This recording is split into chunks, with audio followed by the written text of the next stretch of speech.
If you want to save all the images from a PDF but cannot find any option to download them, you are not alone. Most PDF viewers do not let you extract images directly, which can be very frustrating. In this video, I will show you a very simple way to extract all images from any PDF file.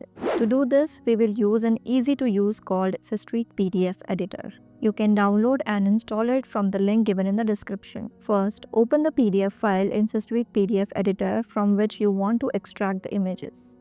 On the top menu bar, click on Tools, then go to More Options. From the list, select Extract Images. Now you can either choose all pages or enter a specific page range from where you want to extract images. Choose the option you prefer and then click on OK. The software will now begin extracting the images. Once the process is complete, it will automatically save all extracted images in a new folder in the same location where your PDF is stored. Open that folder, and here you can see that all the images from the PDF are saved separately and are ready to use.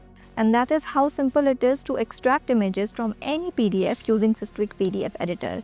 If this video helped you, tell me in the comments, and do not forget to like this video, subscribe for more easy tech tutorials, and share it with anyone who might find this helpful.